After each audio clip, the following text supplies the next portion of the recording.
on.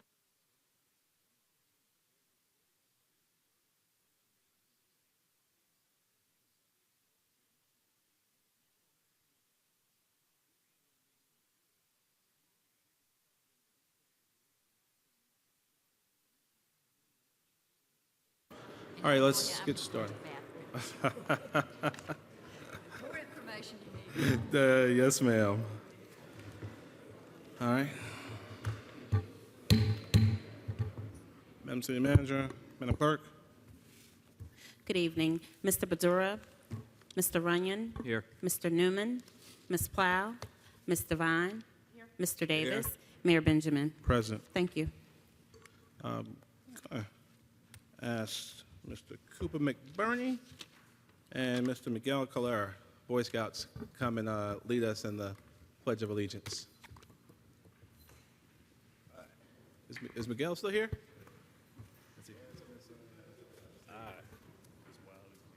Okay. Ms. Wiley, will your grandson come join us as well? He's 10 years old. I told him to stay away from my daughters. And tell us your name for the record, young man. I pledge allegiance to the flag of the United States of America and to the republic for which it stands, one nation, under God, indivisible, liberty and justice for all. All about the business. My name is James Benjamin. I am in the 5th grade. I'm 10 years old, and I'm on the AV honor roll in school. And good afternoon, Mayor Benjamin and the City Council. Fantastic. I also go to Burton Pack Elementary School. All right, I've known Cooper's daddy my entire adult life, so would you introduce yourself to Miguel, you come up too. Introduce yourself as well. Please, Cooper. My name is Cooper McBurney. I am with Troop 100 at St. Joseph's Catholic Parish on Divine Street. All right, fantastic.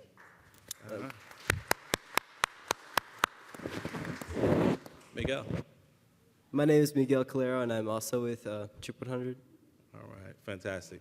So glad to have you here.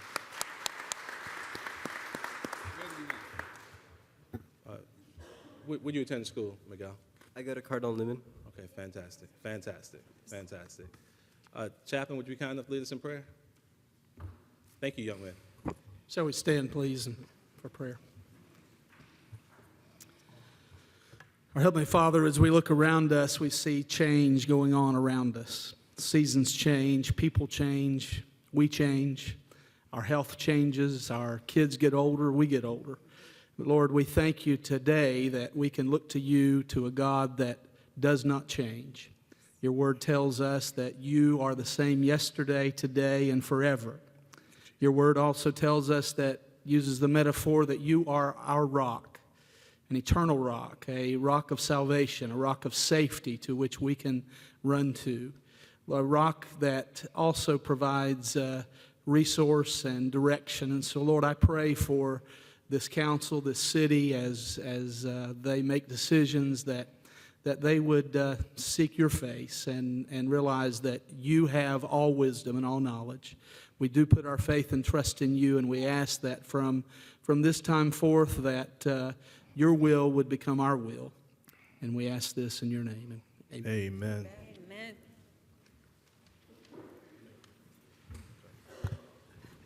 I'll tell you, hearing from those three young men and some of the other students we're going to be talking about in a moment, many of you had a chance to attend our work session earlier and may hopefully see some of the decisions we made earlier today. This council unanimously made some, I think some pretty, a pretty bold decision, an insightful decision, that we would aggressively invest in our young people, that the summer work experience leadership program that we've had with the Urban League for several years, that has historically hired 250 teenagers, that we move forward and fund increasing that number from 250 to 1,000 young people to work in Columbia over the course of the summer. It was a unanimous decision of our council, and we decided that we would invest in their young people, quite frankly, over-investing in prisons. And I'm proud of our collective decision. Madam City Manager? Yes, sir, Mayor. At this time, we would ask the mayor and council to please adopt the agenda for this evening. I believe we're going to hold the minutes per Ms. Plow's request. Okay, thank you. Move. And also, agenda item, we're going to defer agenda item number 19 until we have some more details presented by the owner. Is your microphone on, Mr. Newman? Yes, can you hear me? That's agenda item number 19. We want to defer also until we get some additional information. Yes, sir. So is that that's the Vista Height decision? Y'all caught that? We're good to go. So we're not going to be taking up today, okay? I've realized you guys actually like hanging out with us a little bit, so you can hang as long as you want, okay? But if you rather go watch House of Cards or something, we understand. It's all right. So those two items held from the agenda. There's a motion already second. Any discussion? Seeing none, we'll move the previous question, and the clerk will call the roll. Mr. Badura, Mr. Runyon, Aye. Mr. Newman, Aye. Ms. Plow. The minutes. 19 in and the item minutes. 19. Thank you. Yes. Mr. Vine. Mr. Davis. Aye. Mayor Benjamin. Aye. All right. That was an aye as well. Mayor Benjamin, at this time, if council would take up the consent agenda items, asking you all to approve items 2 through 12. So move. Move. Is there a second? Second. Moving second. Any discussion? Seeing none, we'll move the previous question. The clerk call the roll. Mr. Badura. Aye. Mr. Runyon. Aye. Mr. Vine. Mr. Newman. Aye. Ms. Plow. Mr. Davis. Aye. Mayor Benjamin. Aye. Moving into our presentations, we would like to recognize 4 Richland One students named as Gates Millennium Scholars, the Honorable Mayor Stephen K. Benjamin. I want all 4 of these young superstars to come on up front. We have Shakuria Anderson of Lower Richland High School. Come on up front, dear. I have Micah Crumpton of the W.J. Keenan High School. Marcus Smith, A.C. Flora High School. And Linda Taylor of the Eau Claire High School. Many of you know because Columbia seemed to develop a pretty good sweet spot in developing superstars. Richland One, this is the very first year that Richland One has 4 Gates Millennium Scholars. As many of you know, this is one of the most prestigious scholarships in the entire world that pays for tuition and room and board and, as Dr. Mack used to say, snacks and travel and everything else for as long as these young people go to school and seek postgraduate degrees and everything else. We could not be more proud of the 4 of you. And want to get you here, recognize you, give you a standing ovation. So.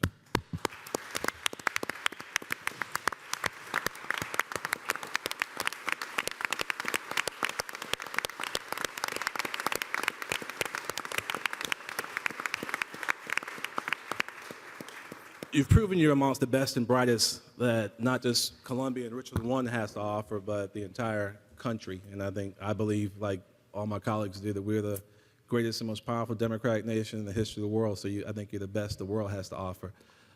We know your names. We know where you go to school. Will you tell us what you're going to do next, one at a time, please? Well, I plan on attending Georgetown University in Washington, D.C. to major in human science and go pre-med and go on to medical school to become a pediatrician. Fantastic. Wonderful. I'm telling you. I plan to stay in state and go to the University of South Carolina, Columbia, and major in computer engineering and business, and then start my own business dealing with computer technology and game design. Awesome.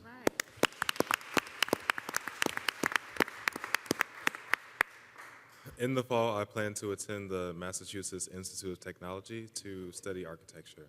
How about that? Perfect.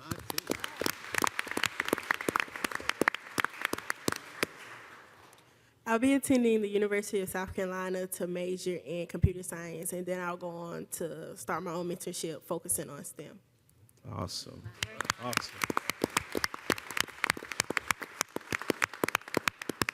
some people tease us about taking lots of pictures. You guys aren't leaving here without taking a picture with us. We'll be able to sell these pictures somewhere down the road, I'm convinced, based on your Don't success. show them to anybody.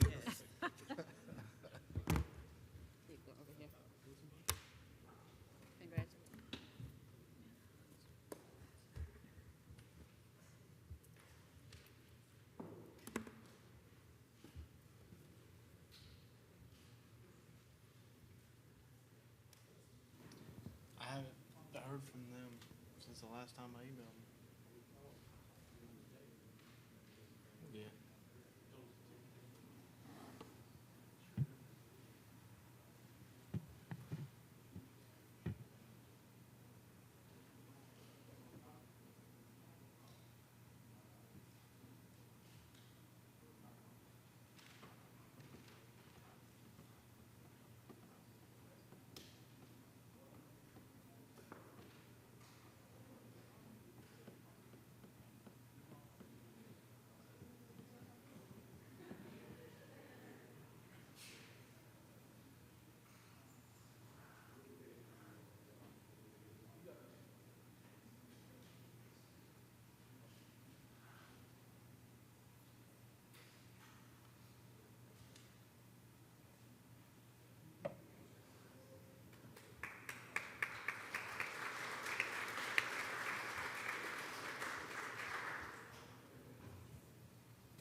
It goes without saying that we know that it doesn't just take a village to take some great moms and dads and aunts and uncles and grandparents and everything else to make these young people successful. So we want to thank you all. Know, please know that we are. Would the parents and family members of these young people stand up? Just stand up. So.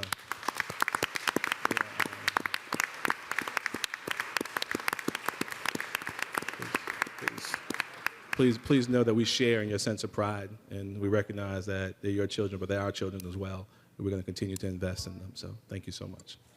Thank you. All right. Mayor Benjamin, at this time, we would like to recognize our Business Spotlight Program honoree, Alayla LLC. Mr. Angelo McBride will come forward for the presentation, administrator in the Office of Business Opportunities.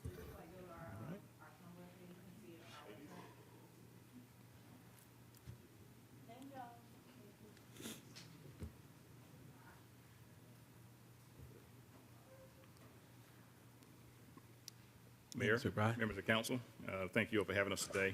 We'd like to present to you tonight Layla LLC. Lee Cato from the Chamber of Commerce. He's also going to do a short little presentation. And then we're going to have a little video, about a minute and 30 seconds, and then we're going to have the honorees to say a few words. Lee Cato. Thank you, Mr. Mayor, members of council, city manager, Ms. Wilson. It's each time I come before you to talk about small business development, I get a good, warm, fuzzy feeling because according to the U.S. Census, 92% of all jobs created in America are created by small businesses. And the fact that the city of Columbia is in partnership with the Chamber of Commerce in recognizing those who have joined what we consider to be a rarefied group of those who have been successful. You know, we are excited about joining in the recognition of these achievements. Over the years, we have worked very, very well cooperatively with Tina and Angelo in developing this program, and you know, the Chamber is excited to really to be a part of this, because once they go through your program, training them, assisting them with the expansion and that kind of thing, the next part of it is networking.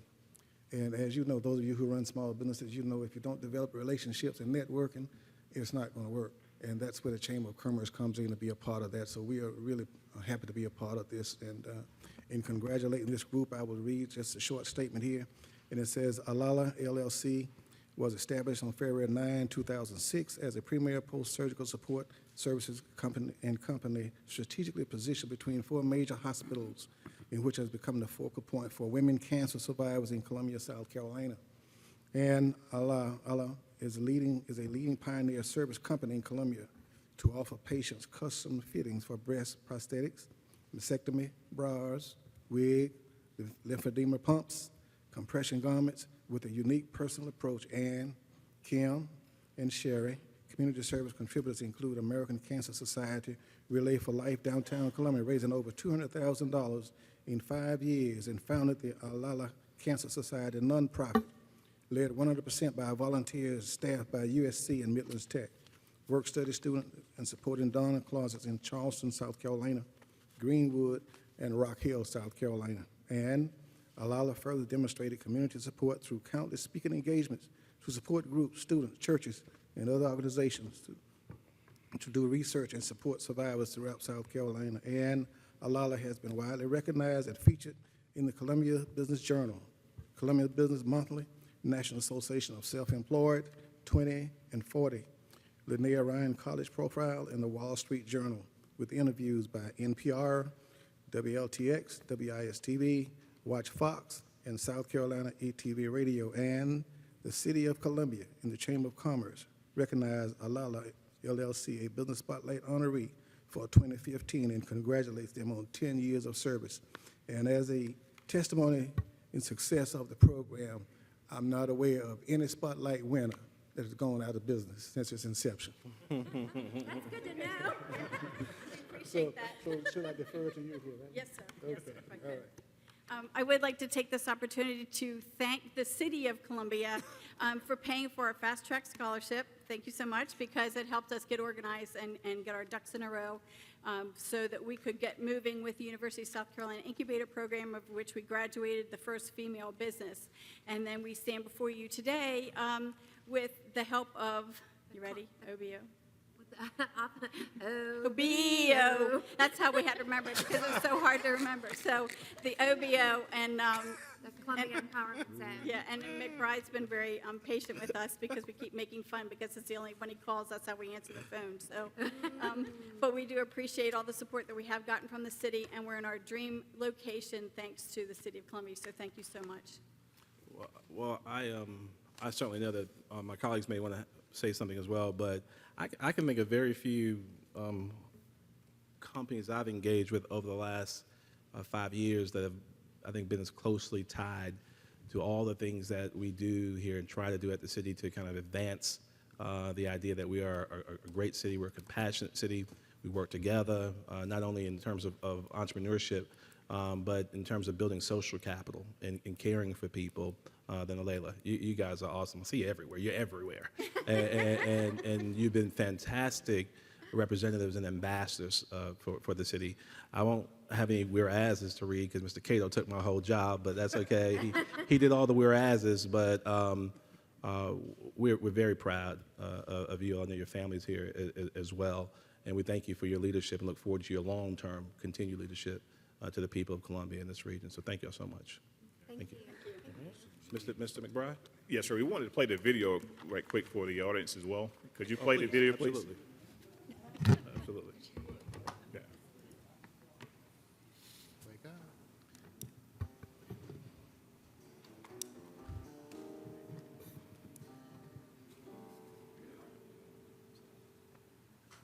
Gary and I are co-owners of Alayla, and what we do is we work with post-surgical cancer patients, primarily mastectomy, but we work with all kinds of cancer patients. We have breast prosthetics, mastectomy bras. We also have cranial prosthetics, better known as wigs, and compression garments and pumps for upper and lower extremities. We got started because Kim here is a cancer survivor, and we actually met each other through Girl Scouts. And you know, Girl Scouts were always wanting to make the world a better place. And so Kim was having trouble finding a bra, so I went with Kim to help her find a bra. We wrote a business plan with the help of SCORE, which was hilarious, but they were very good for giving us a baseline. Got that submitted to the University of South Carolina Incubator Program, got accepted there. First woman-owned business, I believe. Yeah, first woman-owned business. In 2006, we actually incorporated. So that was very exciting for us because we had, we didn't realize what the road ahead was going to give us. So we got incorporated in 2006, and in 2008 we realized that we weren't making any money, and so we were still helping people. We were giving everything away, so we decided to create the nonprofit, which is the Alayla Cancer Society. And we're so excited to be able to receive this award from the Columbia Business of Opportunity.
Go ahead and recognize Mr. James.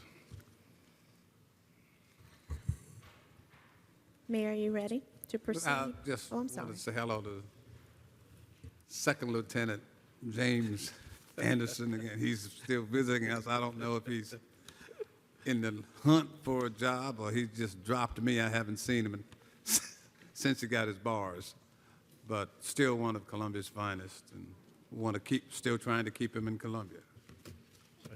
Hey, soldier.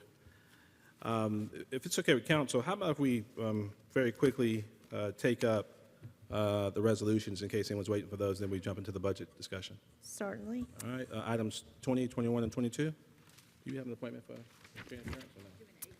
Item 20, resolution number R 2015-033, approving the honorary naming of the 5100, 5200, and 5300 blocks of Fairfield Road, U.S. Highway 321, between Winmet Drive and Alcott Drive, to Delta Sigma Theta Way. I have to say that very. I won't even ask who's behind this one. You want to say something, Ms. Devine? I so move. Second. Mr. Bedores is seconding. Actually, I'm going to move them both at the same time. So. Item 21, resolution I'm number. married to a Delta. I can't second one. Okay, yeah. Okay, so Mr. Mayor will do the 21. Okay. It is my honor to move Resolution R 2015-033. Whereas the Columbia, South Carolina Alumni Chapter of Delta Sigma Theta Sorority Incorporated was chartered as Beta Beta Sigma Chapter on November 16, 1940, by 15 college-educated women determined to use their collective talents to serve the community and improve the lives of those living there. And whereas when chartered, the Columbia, South Carolina Alumni Chapter was the first African-American Greek letter sorority in Columbia and only the second graduate chapter of Delta Sigma Theta in the state of South Carolina. And whereas for 75 years, Columbia, South Carolina Alumni Chapter has served the local community by implementing a wide range of public service initiatives organized around the sorority's 5-point programmatic thrust: economic development, educational development, international awareness and involvement, physical and mental health, and political awareness and involvement. And whereas, help me, Brian, go down.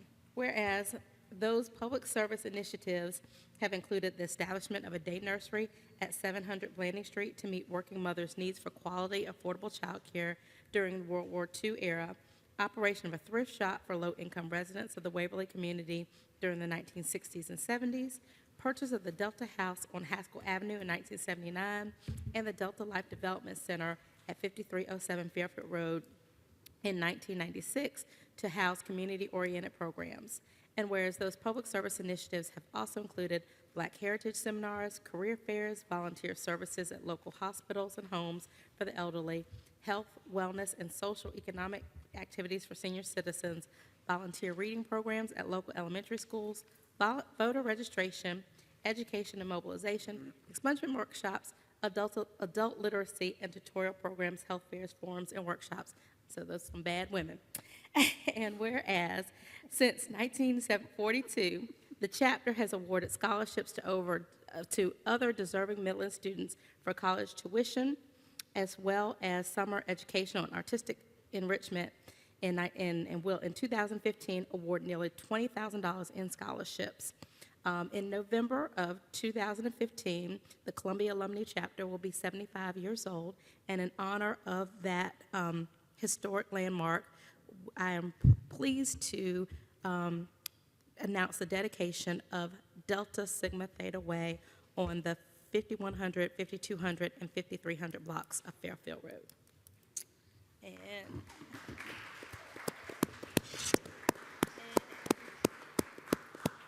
we do have a sign. The dedication will be in November, but as these very studious women, they are making sure that they had this done in more than enough time. So we will make sure that this gets presented to the chapter. If you allow me to We'll vote on second your motion, let's make the motion. I want to second it.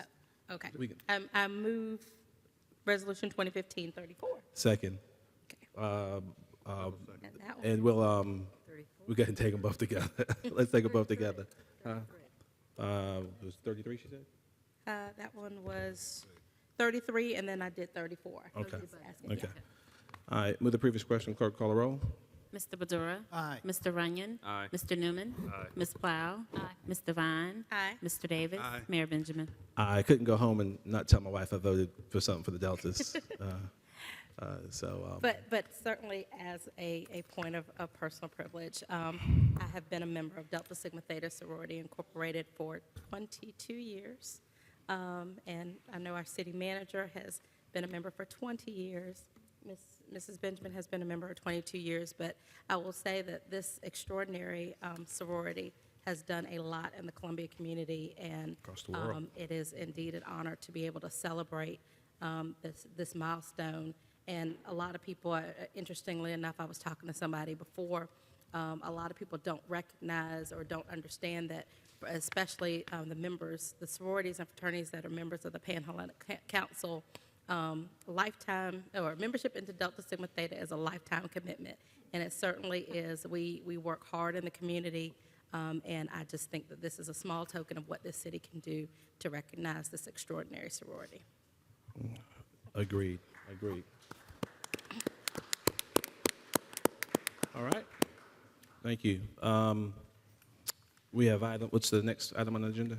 Item 22, resolution number R 2015-045, authorizing acceptance and dedication of street known as a portion of Gale Pond Trace in East Fair Phase 1 to the City of Columbia.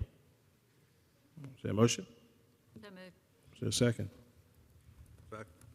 Moving second. Is there discussion? Seeing none, move the previous question. Clerk, call the roll. Mr. Badura. Aye. Mr. Runyon. Aye. Mr. Newman. Aye. Ms. Plow. Ms. Devine. Aye. Mr. Davis. Aye. Mayor Benjamin. Aye. Mayor, what's your, You want to knock out, Leonie, you mentioned the stormwater, the site. Let's knock out 18. yes, Right. sir. Could we have staff just tell us a little Sure. Certainly, we would ask the staff to come forward as I read ordinance number 2015-046, amending the 1998 Code of Ordinances of the City of Columbia. It's Chapter 21, the Stormwater Management and Sedimentation Control Section, Article 3, Flood Damage Prevention. As noted in the sections, the definitions to add functionally dependent use, severability, administration, responsibility for administration, appeals and variances, flood hazard reduction, specific standards, standards for streams without established base flood elevations or floodways, and standards for areas of shallow flooding. Joey? Any questions? Maybe just a brief explanation, telling folks what we're Okay, voting on. there's a handout we provided tonight that basically covers the major changes.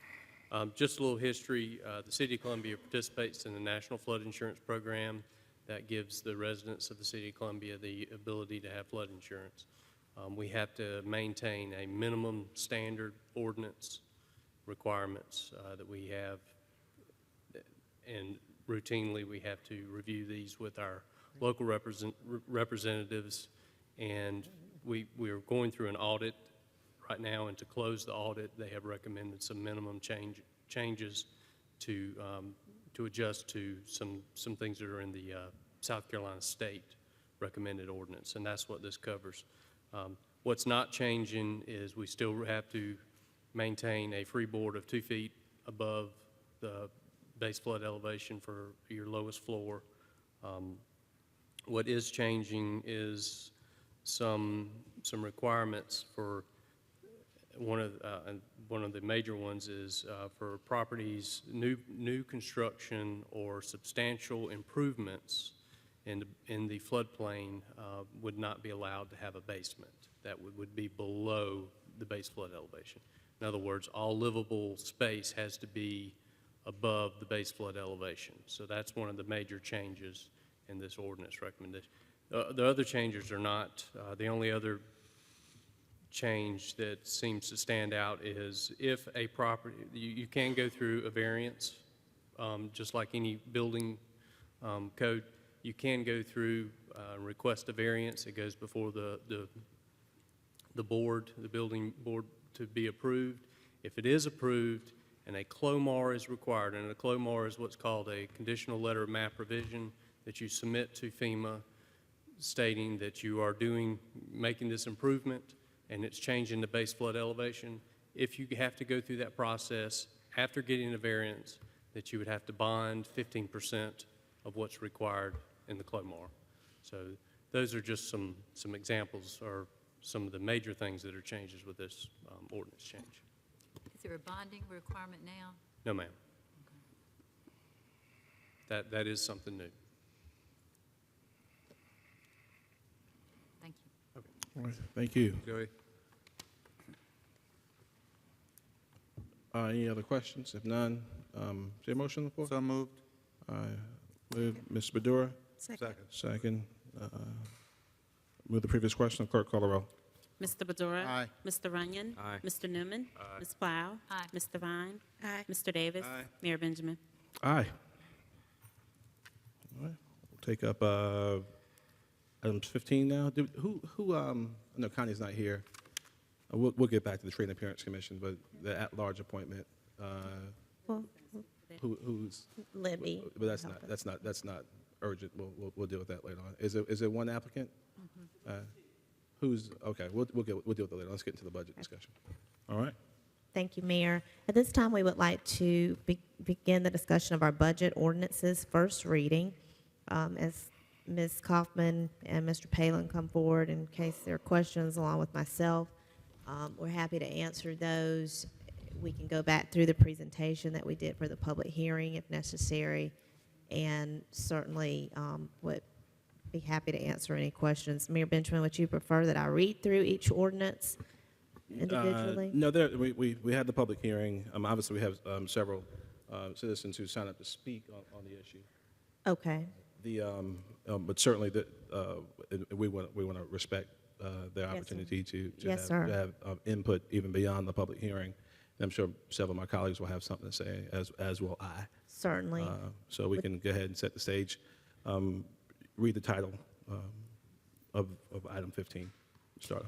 Ordinance number 2015-025, amending the 1998 Code of Ordinances of the City of Columbia, South Carolina, Chapter 23, Utilities and Engineering, Article 5, Water and Sewer Rates, Water Service Rates, and Sewer Service Rates.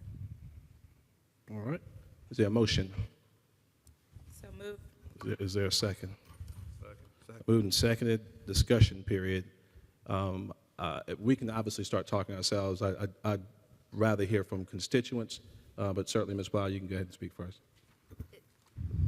That's exactly what I was going to ask, Mayor. If people have signed up, could we hear from them before we vote? Oh, absolutely. That was the plan. Yes, ma'am.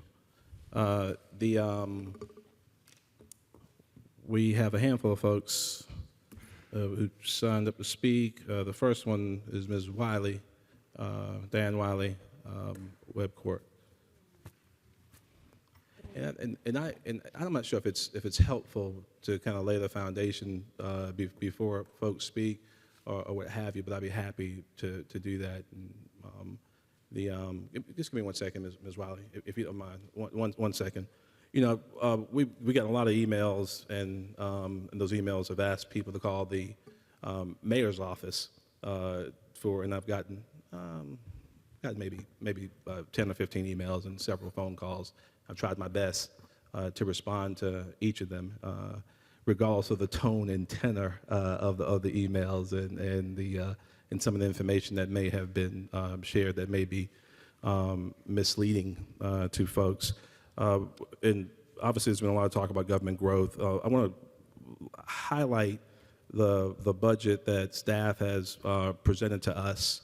I did author some amendments to that budget, but this is the budget as presented by the city manager and her staff after a fairly rigorous process that's lasted since last November. This year's general fund budget increases by roughly $3.2 million. Where's that money going? Well, $2.8 million of that $3.2 million, 86% of that money goes to public safety. It's roughly $1.6 million to the police department, keeping our streets safe, and $1.2 million to the fire department. I don't believe that's irresponsible or big government. The $1.6 million we budgeted for the Office of Business Opportunities and Community Development Corporations. Many of you may not know that money used to come out of the Water and Sewer Fund. This council moved forward, I think, very aggressively this year for the very first time to pull that out of the Water and Sewer Fund. It's been there for years. It was there when Ms. Plow was the city manager. We decided we'd put it in the general fund where it belongs. Making that move allowed us to reduce the proposed water and sewer increase from 12.1% down to 9.5%. It's a rhetorical question, should we put it back in the water and sewer budget? I think the answer would be a resounding no. It should be in the general fund where, in fact, we place it. Then there's $1.75 million we budgeted to start implementing pay raises for our city employees. Those are police officers, firefighters, solid waste, everyone who works very hard to pick up your trash and fix your roads. And raising their salaries, of course, means they'll have more money to spend in our local economy and restaurants. The cost of living has gone up, and we think we need to reflect that in the way in which we pay our employees. The city manager and her staff have assured that all of our employees at the State of Columbia will be making at least $10.10 an hour, recognizing the failure of the national government to move forward and moving up the minimum wage. We've taken a bold step forward. I believe our employees are worth it and willing to advocate for that. Altogether, that's a little over $6.16 million, while our budget only grew by $3.26 million. So we're not talking about some type of abstract political ideology. We believe that these are real people with real jobs, that we're a real city, and that we need to invest in our folks. I've advanced this argument to my colleagues over the last several months, and some have responded with different thoughts as to how we should move forward. But the question is, where do we cut? We've had motions in the past that would effectively cut $4 million on the revenue side of our budget. And the response to that motion was, if you're going to cut $4 million, you have to show where you're going to cut it from. We are required by state law to have a balanced budget. Do you cut pay raises? Do you cut law enforcement?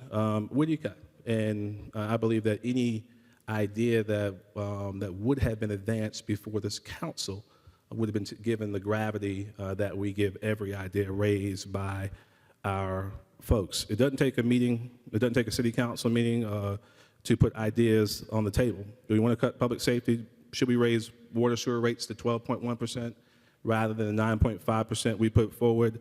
Or should we tell our employees they don't deserve a raise? And I ask that because we've got a lot of conversations about people saying government's growing too fast. We have aggressively invested more in public safety, over $12 million over the last several years, reflecting, I think, years of someplace we probably should have spent more time. And I'm proud of the fact that we have a great chief with a great department, the men and women doing the work of our city. I thought it was important that we kind of lay out the facts, and those are all facts. Those are no opinions. Those are the facts about the budget.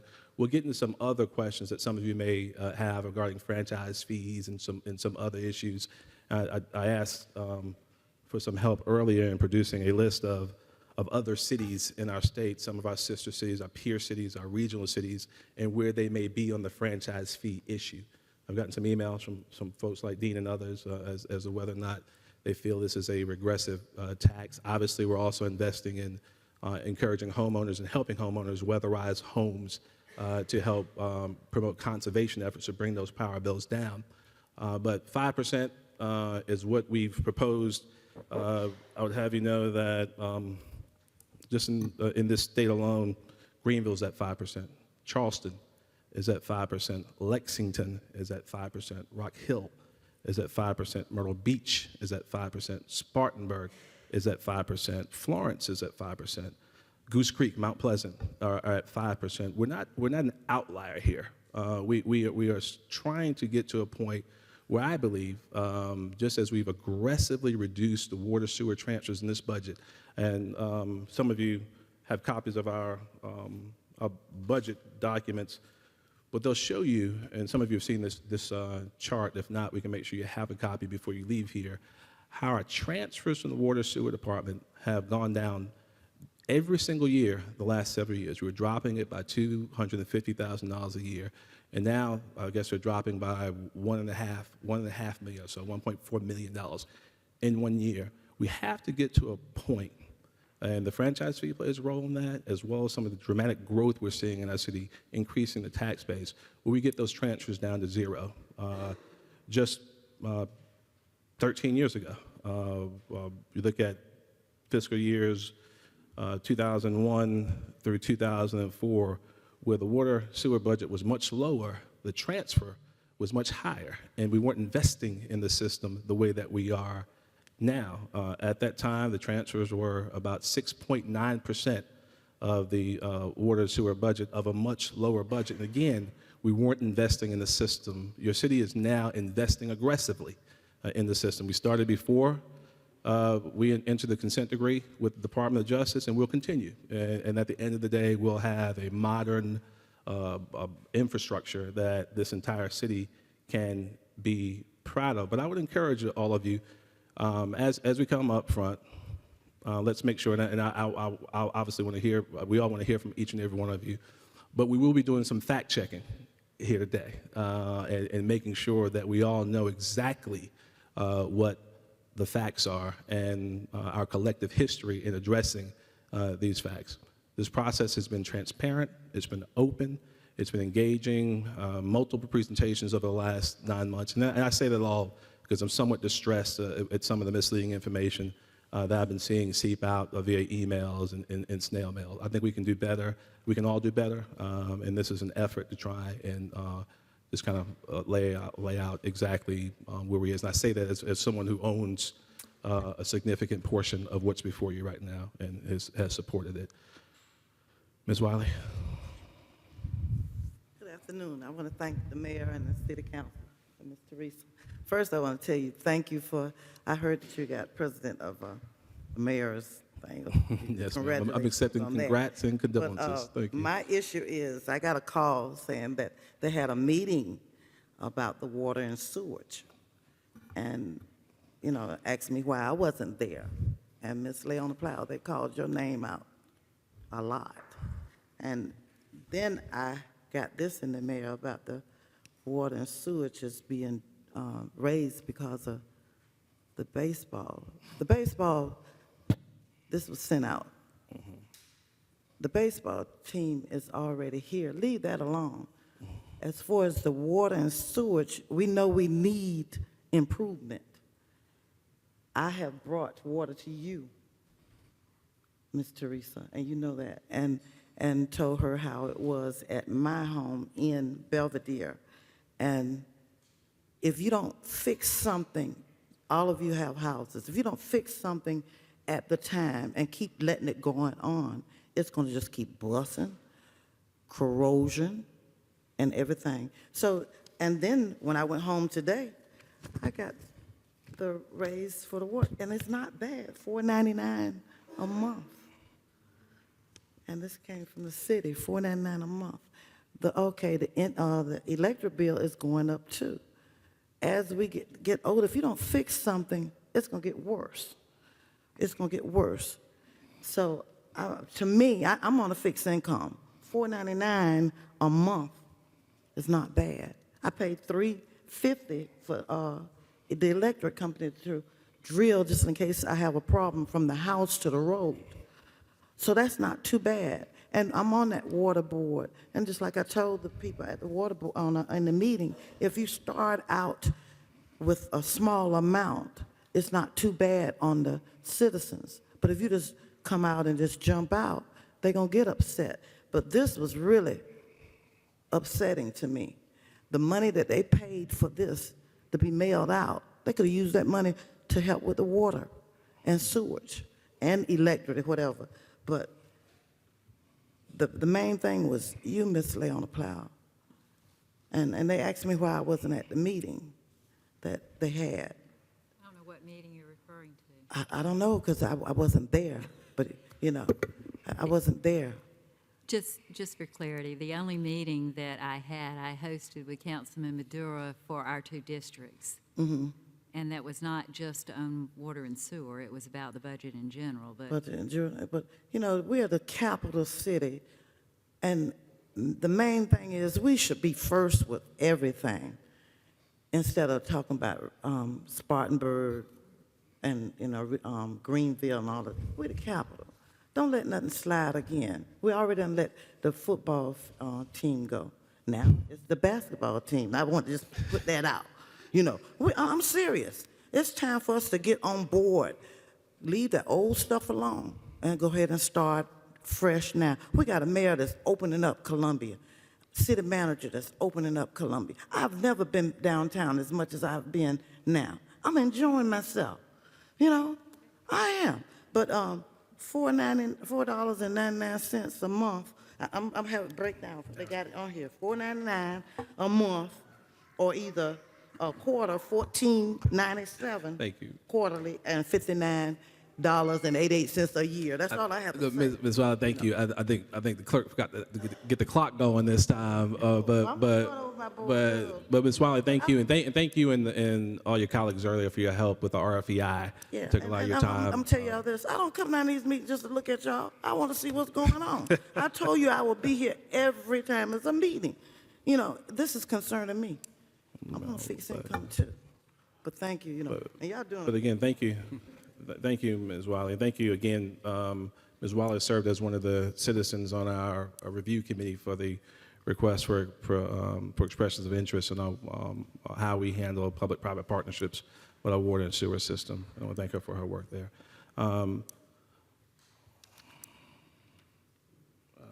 Ms. Olivet Akers, did you want to speak, ma'am?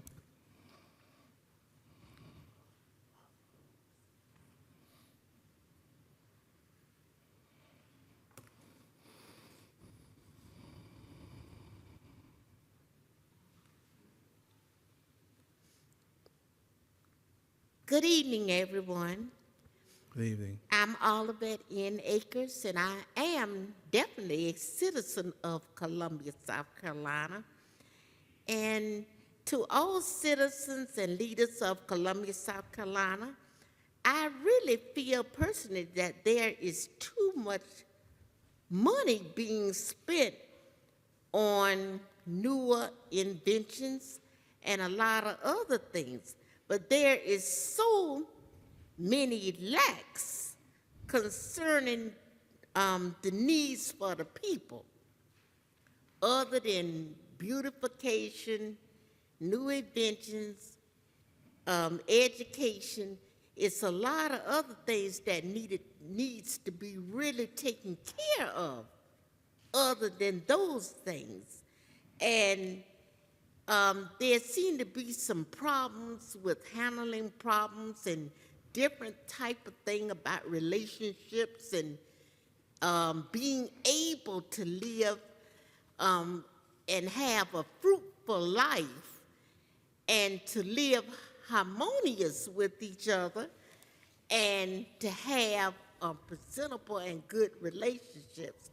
And I feel that those things are much more important than the other things. And I would love to see real progress on those issues first. And it takes a lot of sacrifice on everybody's part to pull together to have a real, better, fruitful lives in Columbia, South Carolina. And I believe that people come before anything else. Yes, ma'am. So I hope that you all will work very hard to consider this issue and also to revise the budget where we can really use the money for what's really seriously mostly needed before we go into the baseball stadium and the beautification and those kind of things I think a lot of the money should go to people first. Thank you. Thank you, Ms. Olivet. The, Mr. James Matthews. Good evening. Yes, I lived in this city of Columbia, or actually the unincorporated city of Columbia, for over 27 years, and I retired in 2009 from the state government of South Carolina. I did not realize until I read the story in the newspaper that my water bill was being used to pay the city of Columbia taxes. I was not charged ever city of Columbia taxes because I live in the unincorporated city of Columbia, just for mailing purposes only. And so then when I read and found out that you guys are using my water bill payment to pay towards the general fund, which is used as city of Columbia taxes, I figure, oh, that's how you get it done here, okay? Well, then I find out that you guys have been taking $4 million off the top every year, and find out that the EPA says you guys have not been maintaining the sewers, okay? And I'm going, let's see, they decided they have an extra $4 million every year, and all of a sudden, you know, they have no money to fix our sewers. Well, you explained earlier that that money is going toward police and public safety and all that. To me, the city of Columbia taxes, not water bill money, should be used to pay for that. I live outside of the city of Columbia, so I get the higher rate, okay? And I've been dealing with it because I figure, oh, well, it's harder and it was further away and all this other stuff that you use to determine that our bills need to be higher. But you have decided that that's okay. We're going to take our money from the water bills and use it for something in the city of Columbia. Well, that's fine. I had a long talk with the Irmo mayor today, and he was telling me the history. Hardy King, if you know him. He was telling me the history of how the city of Columbia water came about. And he said it's not really a city agency, it's a city business, if you will. And so if it's treated as a business, then you have profit and loss. And I worked with the computers all of my life, okay? So I knew a little bit about accounting. You don't have a profit and loss statement before the end of the year. So apparently, though, you have committed money as a profit from the water bills before the end of the year because you have to pay these public safety people now. So I'm saying don't raise the water rates because that money should not be going for City of Columbia Public Safety, City of Columbia Police Department. It should be going for maintaining the sewers, which you did not maintain. And why you did not maintain them, I can't imagine. You had people working there, right, that tell you about what needs to be maintained, or maybe you don't. In my case, I believe that it is illegal what you're doing. And I would like to sue you people because you're taking money for one purpose from your business and not using it for what it was intended. It's not okay. You cannot take money from something that you're supposed to be treating and maintaining and use it for something else. Thank you, Mr. Matthews. It's wrong, okay? And then nobody said anything May 19th, okay? Because nobody was here, apparently. No, there were people The here. newspaper said that nobody said anything. I want to make, for the record, it's wrong, okay? I want to make sure you know I think it's wrong. Thank you, Mr. Matthews. I received your email earlier as well, so thank you. Thanks, sir.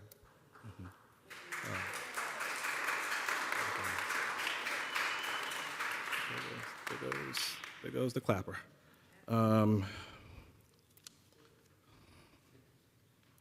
Ms. Madonna? Is it McLean? Is that your last name, Ms. Madonna? I just know Madonna. I'm sorry. Came because of the water bills Yes, ma'am. and the electric that we got in the mail. Because we're on fixed incomes. Social Security, you're fixed. And you guys keep letting these companies go up, up, up. How are we supposed to afford to live? I mean, we can't get more money. My health's bad. I can't go back to work. I'm 70 years old. My husband's 70. He can't work. But then we get this in the mail that, you're letting the city go up 10% with the electric and 7% with the water.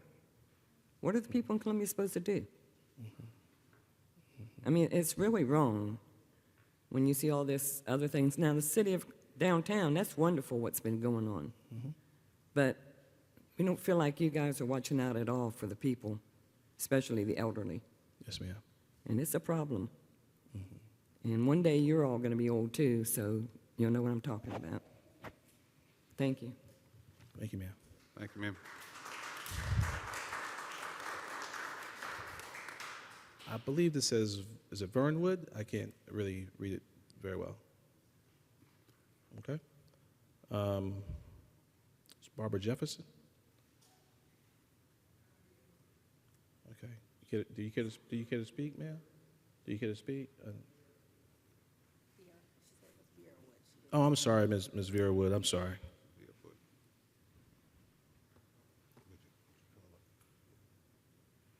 Ms. Wood and Ms. Jefferson. Good evening. Yes, ma'am. Good evening.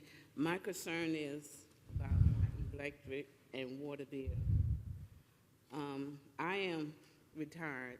I've been retired for 2 years now, and I have deceased. My husband is deceased, and I'm on the fixed income, just like everybody's saying. I'm on the fixed income, and I just got this recent got a bill, the same as everybody else got the bill, saying about the water and electric bill going up.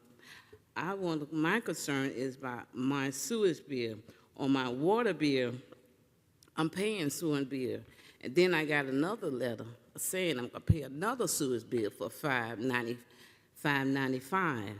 So if all this sewage bill coming on the water bill, and then this coming on, I have too much going on. And just, I'm on the plan about my my light bill. I'm trying to get that together, but just like I said, I am on the fixed income, and I'm trying to do my best. If we're gonna have all these sewage bills coming up, I don't know what I'm gonna do. I think some of it may be optional. I may be wrong because I'm not sure what paperwork some of the individuals are looking at, but there's an optional program, ma'am. What she just held up was from SCNG. Right. So that's probably a Right here from SCNG. I got this yesterday, and this is my water bill. SCNG sent me a sewage bill for $5.95. Then my water bill. You that's shouldn't for be sewage paying bill. sewage with SCNG. I think it's the warranty program. Optional warranty. That's warranty. Yeah, you don't have to pay that. You Yes, don't have to ma'am. pay that bill. And some of our city residents have probably gotten some of that too, because the city has a similar program. It's if your line breaks for the portion that you would be responsible for, it's an optional program that you can pay into so that you would not have to pay so much. You just pay $4.99 or $5.99 a month if you want to, in case you had a break on your property. So it would help reduce the amount that you would have to pay, and they would send a plumber out. I think that's what that is. It's Yeah. optional. Do I have to pay that once a month? If you wanted If you want to. to. You don't If have- wanted it's to, optional. You don't I don't have have to pay it? No, ma'am. No, ma'am. No, ma'am. Not the warranty program, if that's what It's, you're talking about. That's similar to, for example, if you purchase a washer dryer from Sears and they offer that option to you. SC&G is doing the same thing. They've done that for a number of years. Maybe staff can look at that one. And, That's what okay. it is. Okay, Ms. Devine? No, I was just going to say, maybe somebody can take a look at what she has Right. and explain all that. We can get Ms. Mr. Joey, Jacob. Teresa, Joey's going to meet with Ms. Wood in the back.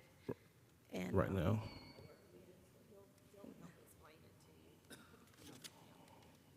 Thank you, ma'am. Thank you. Ms. Jefferson, are you?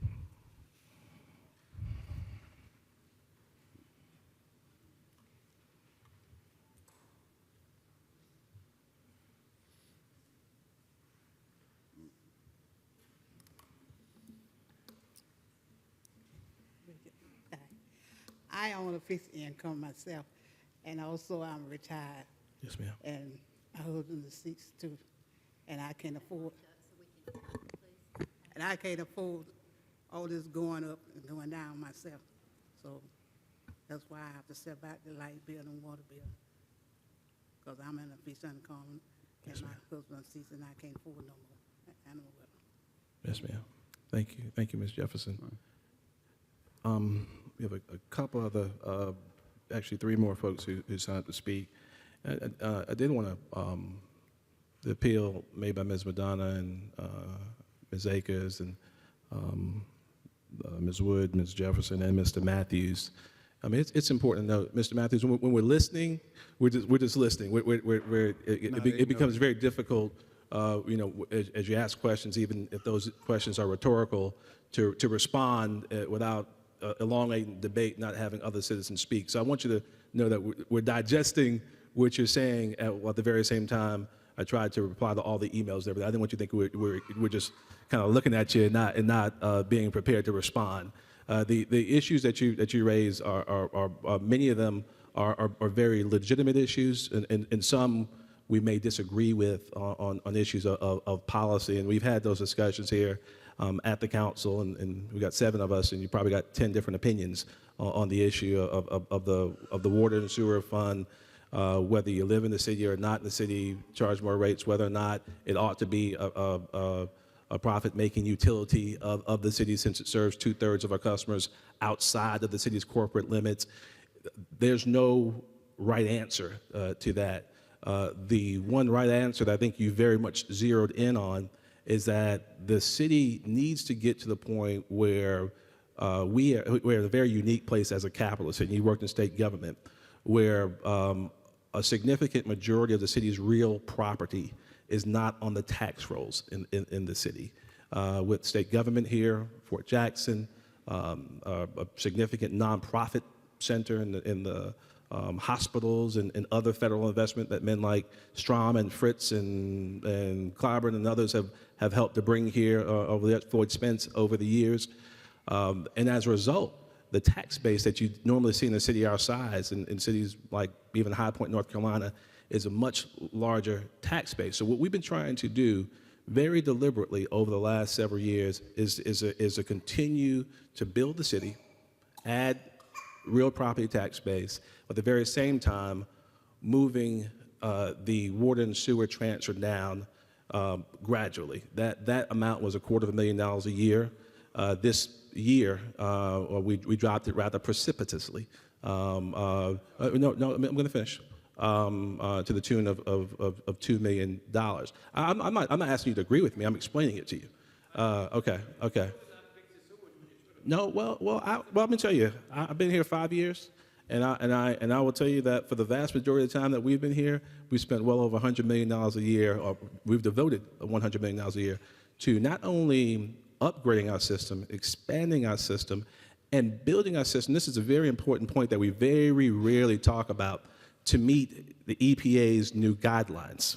The EPA of 1975 and 1985 is a very different EPA than the one we're dealing with now. So we're dealing with different standards, but it's important to note that we have devoted, this council has collectively, even those who have dissented, to aggressively invest in our infrastructure long before the EPA's consent decree came into play.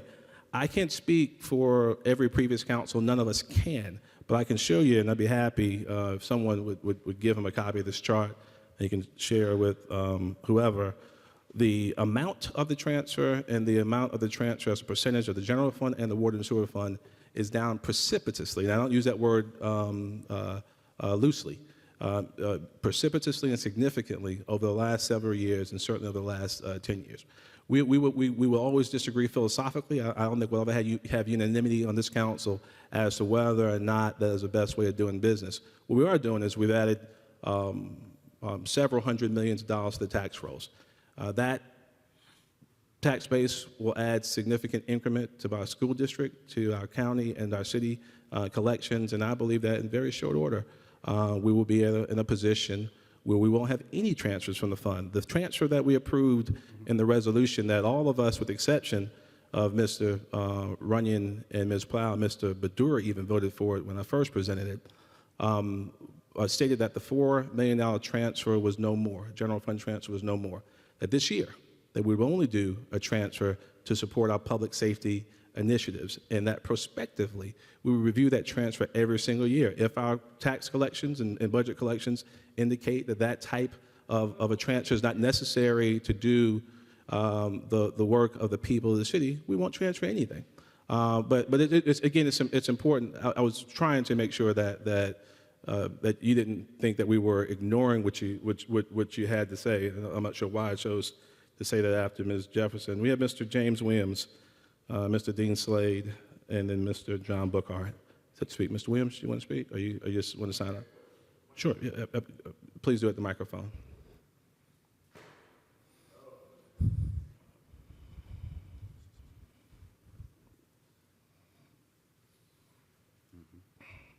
And do not repeat what you said to me earlier. Good afternoon, everyone. My question, I live outside the city limits. Yes, sir. And I get a bill from Palmetto, Richland Sewage. Yes, sir. I just want, is that affiliated with the Columbia City Water Company? No, sir. No, sir. No? No. Okay. Well, where does that money go? Who is responsible for that organization? It's a private entity owned by a subdivision of the Milliken Company. When they provide your sewer, I assume we provide your water. I get the I city assume. water. City water, yeah. I get a bill assume from them, and I get a bill from the city. sewer, yes, sir, for that, from Palmetto Richland. Yeah. Yeah, yeah, so that's, I was just confused about it because it just started about 2 years ago. yeah. Mm-hmm. Okay.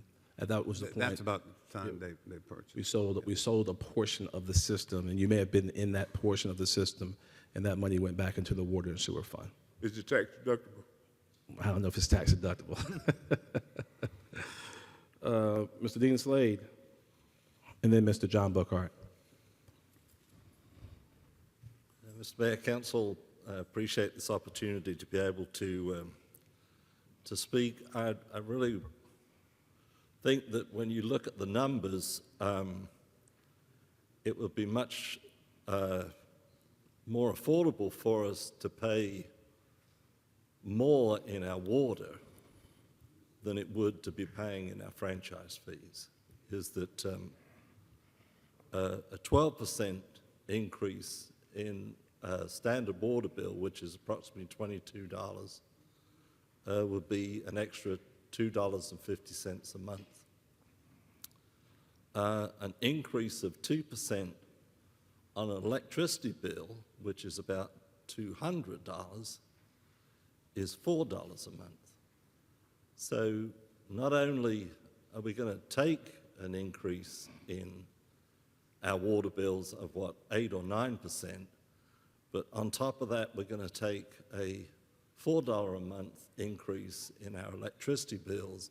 And if we follow that through our whole utilities and add that to telephone and cable, then you really started to talk about real money. I think, the budget said that $4.7 million would be raised by increases in the franchise fee. That represents about 76% of the 6.1 million that you're looking to raise this year to meet your new budget objectives. And I think it's a very difficult thing to do to raise franchise fees because it is a regressive tax. It does impact very heavily on low-income families, and it's just a very and on retired people on fixed income. I will be going on a fixed income next month, so I guess these are things that I can actually afford. But I've worked for many years with people on low incomes, and I know that this is very difficult for people to be able to afford, and that we really ought to be looking at the priorities in the budget to try and avoid increasing these taxes by such large amounts. As I say, 4.7 million represents 76% of the anticipated budget increases that have been put forward for this particular budget year. And I think the last time we did this was when the transportation system was going to take a dive, and we quickly implemented something to stop that. But this is, I don't know that there's anything in the budget of that significance that would require that to happen again. Thank you very much. Thank you, Dean. Mr. John Bookhart? Good evening. I believe one of the biggest problems is the ongoing problem that we have had for a long time, and that is that this whole city is carrying the county and the outer resident and everybody else around here. You see all the traffic coming in the city. We have to supply these people with all this services and everything, and then they get paid and spend the money out the city. I believe one of the things that we need to look more to is to try to find ways in order to keep some of that money in the city and have them pay for some of these, some of the services that we ordinarily pay for. We have to pay for everything, and the money just keep going out. They come in, they make the money, they take it out.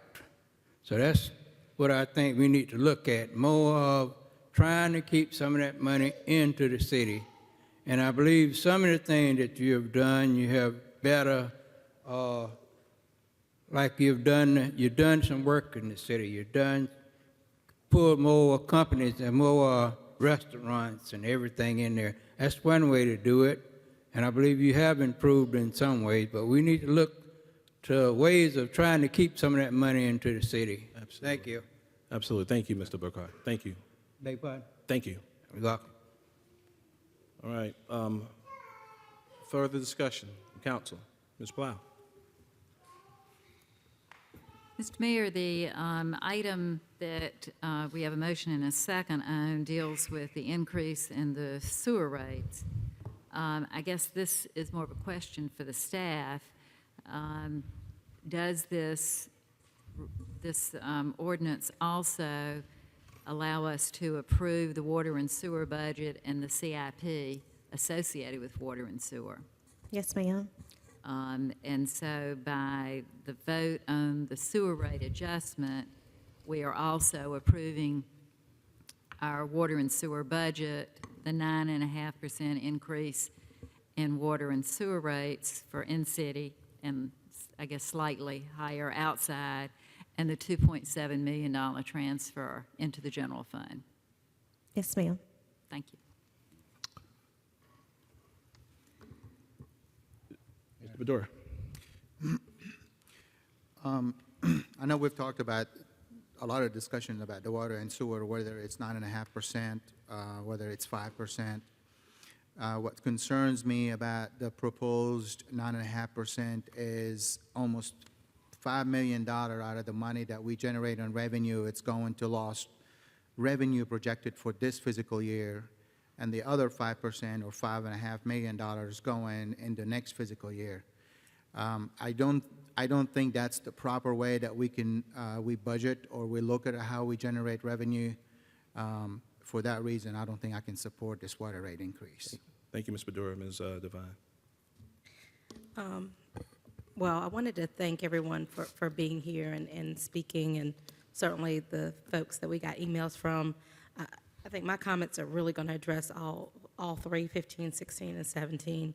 But specifically something that Ms. Akers mentioned is relationships. And, I kind of mentioned to the mayor that at first I wasn't going to say anything, but speaking of some of the comments, especially the folks who have, raised this yellow card that they received with information that really is false information. I think that we can philosophically disagree on the budget.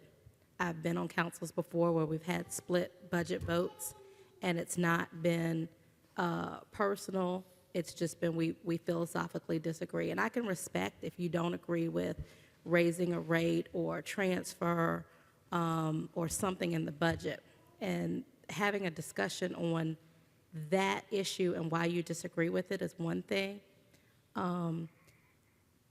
Telling people that that our council is split racially on the budget, and telling people that 2 black members of a committee refused to meet on the committee, and that's why the budget committee didn't meet, I think it's just unfair. It's false, and it really adds to the rhetoric that goes out in our community. I mean, I had a very serious conversation with a constituent last night that I highly respect, who quoted me several things that was mentioned. I think, Ms. Wiley, at this meeting that you're talking about that was held, that it was 2 or 3 weeks ago, that continues to be repeated in the community. And I think that that's completely inappropriate. We can have a debate about what you believe, whether the city is going in the right direction. But it's another thing, I think, that when you try and incite people and make it seem like this council or people on this council are voting one way or another because of their race. I think certainly we heard from African Americans here today who don't agree with raising the rates. And honestly, we've had split councils before along these same lines, and you don't say, well, it might be because some of the people who are against it are more conservative leaning. I just think that that's really has put this conversation to a new level. This isn't easy on anybody. No one wants to pay higher rates. And I think that SCNG raising their rates, they're going to raise their rates regardless. But if the city, if we continue to say, well, we're not going to raise our rates to cover the things that we need to do to take care of our citizens and our infrastructure because SCNG is going to raise their rates, a for-profit company, then we're not thinking forward and trying to invest back into our city. But I would just like to ask that council, every member on this council, really think hard about how they add to the rhetoric that's being said, how they play into the information that gets disseminated that you know is misleading, and really think that whether or not you are adding to elevating this conversation to a real conversation that this community needs to have, or whether or not you're deteriorating it and causing us to go backwards. I'd lastly say that the conversation that I had with someone last night equated this council to cities that have had huge financial problems and all had African American leadership. I think that started with members of this council, and I'm disappointed by that. But more so than that, I think that we have to recognize that we all have a role to play in this budget. Everyone had an opportunity, whether you truly believe you had enough time or not, everyone had an opportunity to give a budget proposal, to give an idea. And if you did not take that opportunity, you shouldn't be blaming other members of this council.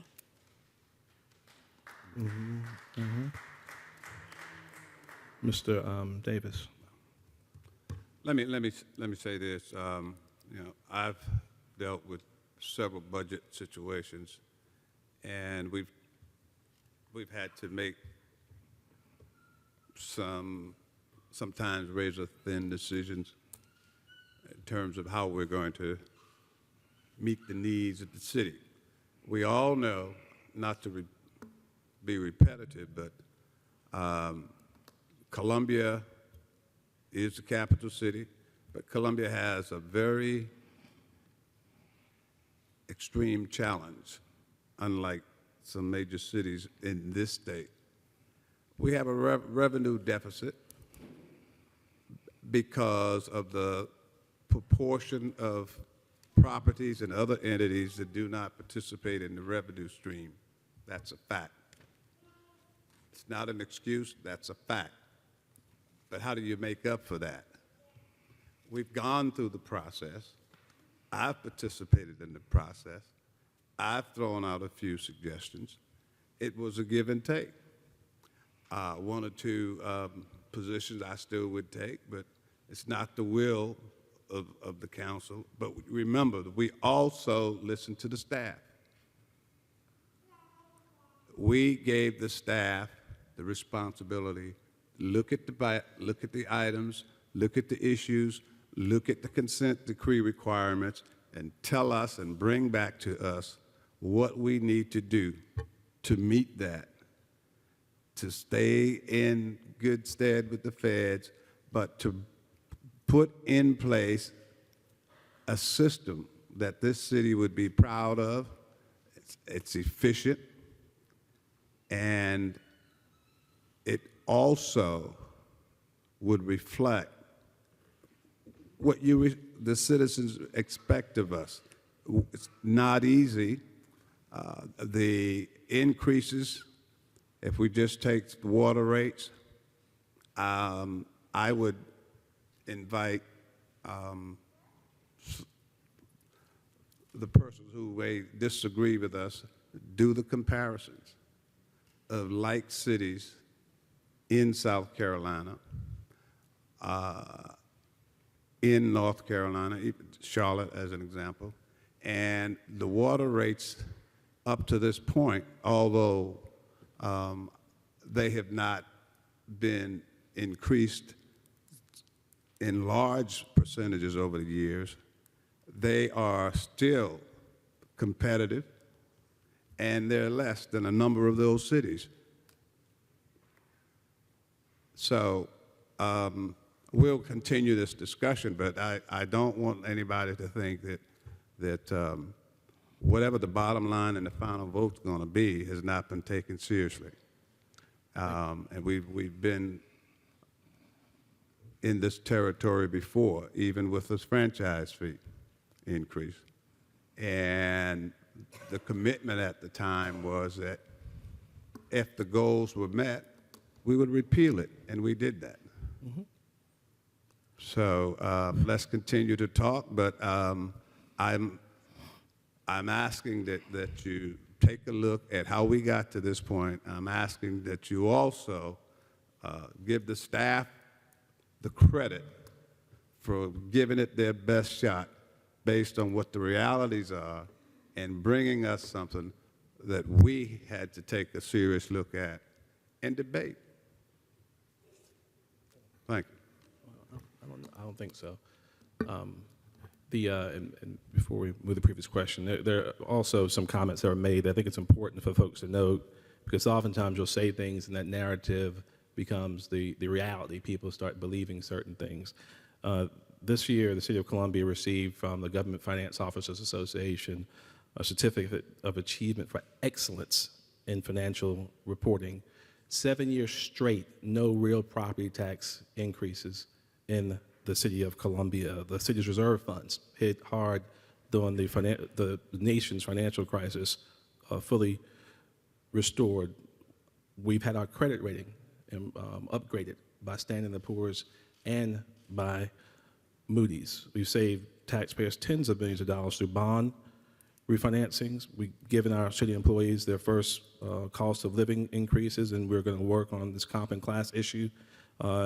In this budget, we've dedicated significant amount of money, well over $12 million thus far, to public safety, law enforcement, fire, 911. We've continued to invest heavily in our children, our youth sports efforts, and now our jobs effort. We continue to invest in our neighborhoods with new and significant investments in our parks, probably the most significant one in Greenview Park this year. 5 of the last 6 years, we've had a budget surplus in the city. So again, I want to make it clear that your city has been good stewards of your dollars and will continue doing so. Move the previous question. Clerk, call a roll. Mr. Badura? No. Mr. Runyon? No. Mr. Newman? Aye. Ms. Plow? No. Ms. Devine? Aye. Mr. Davis? Aye. Mayor Benjamin? Aye. Is there a motion for number Mr. 16? Mayor, I would like to make a few statements now, please. Oh, absolutely. Yes, ma'am. Thank you. I thought you'd spoken earlier. I apologize.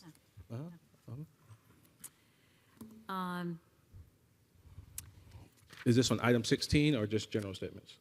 It's the next two items. Okay. Well, how about, let's get into the period discussion. If I could make my remarks first, please. Thank Sure, you. yes, ma'am. To my colleagues on City Council, I too implore you to continue to support our mayor's vision, because I support the mayor's vision. But at the very core, I think, the fact is that we really all are trying to get the same thing, achieve the same thing. We want Columbia to be even better, a wonderful place, a better place to live and work and raise a family. But how we go about it is different. How we get there is different.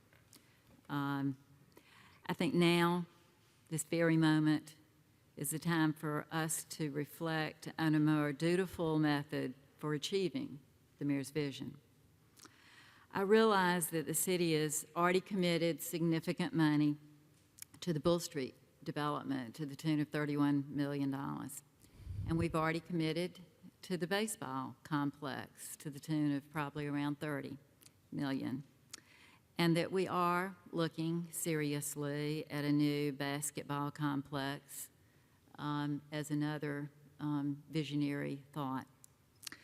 But our track record for maintaining these facilities has been fairly dismal. You can look at our existing parks, our crumbling sewer system even, and the $750 million that we have begun significant steps to improving our infrastructure in water and sewer. City Council has a choice to make tonight. We can come together and approve a budget that is citizen-friendly and business-friendly, one that does not add a significant burden to our existing taxpayers. The hardest hit, as it's already been expressed, will be the seniors, those on fixed income, small business that are really struggling to make payroll and keep their doors open. One that would rely on heavily the growth of our tax base. We've seen significant growth, which is a real tribute to this council and particularly the mayor's vision, in our tax base. We'd see a budget that would heavily rely on that growth to fund our proposed growth rather than a franchise fee, which is a regressive tax. We could do one that approached this year's budget in a more cost containment strategy, one that requires us to live within our means, just as we personally have to live within our means. The city manager started down a path and asked the departments to come in with a 7% across-the-board cut. Some departments probably could respond, some probably couldn't, but it was the right approach to begin that process. But the budget before us today really calls for a tax increase. So, you know, government spending now is being raised by about 3%. If we look at those other governments in the Midlands, we see that they have really demonstrated their ability to deal with cost containment. They've done things like trimming things out of their budget to come up with a balanced budget, whether it's Lexington County or Richland County. And I think we too could do the same. I think we could approach it. It's very doable. It's essential then that we would pass a flat budget, that we would only need to cut a few $1,000s to get there, and do away with this regressive $4.7 million tax hike. I therefore would move that the city say no to the increase in the franchise fee, say yes to timing, to the cutting of a couple $100,000 to get us to a flat budget, and then direct the staff to reevaluate the trimming of our budget to accommodate essential growth and the needs of our various departments, because they know those needs so much better than we would know. I therefore am, as part of my motion, moving to delete Resolution 2015-037, which is the franchise fee modification, and to modify Ordinance 2015-036 that would propose the revenue using the revenue increase from the franchise fee to be a general fund budget. I am proposing the modification of that in line with what I mentioned earlier, a flat budget. Second. Okay. Discussion of Ms. Powell's motion? I'll make some very, very brief comments, and then we're going to go ahead and vote, and then take up the matters at hand. I'm not sure what cost-cutting other counties, Richland County, Lexington County, may have done. I did neglect to mention earlier that this budget before us now does actually cut property taxes in the city by 2 mills. I don't think I come across any other government in the state of South Carolina that has proposed as such as well on for all real property. I will also indicate that I think just this past fall, the town of Lexington moved their franchise fee from 3% to 5%. So again, I'm not sure what other local governments we're talking about here. And obviously, we all have the right to change our opinions and our ideas as to how to fund government. But I think it's instructive, and I always wear my civility pin. I think it's instructive to go and look at the history of the city's budget and how dramatically I believe it's improved over the last few years under our current city manager and under Mr. Gant. And look at the and Ms. Powell, you can speak this if you choose to, but you don't have to. But if you look at the years of 01, 02, our staff under state law has to bring us a budget. The city manager brings council a budget. Council has a prerogative to approve, amend, to choose not to enact it. And look at the amount of water sewer transfers and how they've gone down significantly. They were at their highest in real dollars and as a percentage of the budget, Ms. Powell, when you were city manager. And it's so important that as we talk about the way in which we fund government, that the way we're doing things now is so much more fiscally responsible than they've ever been. We're going in the right direction. If, in fact, any of us, all 7 of us, have ideas as to how to reduce the budget, as opposed to another motion like the one we entertained from you and seconded by Mr. Baddour, I believe, a few months ago, if you're proposing decreasing the budget by over $4 million, and it's up to us to be bold enough to say exactly where we're going to cut that from. Our staff has shown us a very lean budget, a tight budget. They've made their decisions and made recommendations to us and shown us how to move forward with a balanced budget. If we're going to cut the revenue, then it's up to us as a council to cut the expenses. And I'd encourage, and I'd beg any of you to show us where we should cut. We may have some agreement, but it's going to require some leadership and some thought and some vision. And I think to make those decisions. I would encourage all of you to look at this chart, in particular look at the years of 2001 through 2003. We're moving in the right direction. If anyone else wants to speak on Ms. Plow's motion, they can. Otherwise, we'll move the previous question. Clerk, call the roll. Mayor, just. Please. Oh, yeah, absolutely. Just to, and I understand you bring history back up all over again. And it's important. I understand in 2001 until 2000, whatever, $6.9 million was transferred. But we're in 2015, and we have $750 million mandate by the EPA. I am not talking about 2001, 2000. This is serious money. This is a serious problem. This is a serious challenge that the city has to face. When you continue to go up on your water rates and transfer that money and not devote all 100% revenue on that money, going back to rebuild the infrastructure. I'm not talking about 10 years from now, Mayor. I'm talking about 10 years from now, in the future, as in what we're going to do to improve the system and get the mandate off our back. Because it is the point where everybody is not happy about what we have to face in the future. If it might be the 9.5% right now, it could be more next year, it could be even more the year after. This 2% franchise fee I've always for churches and everybody else.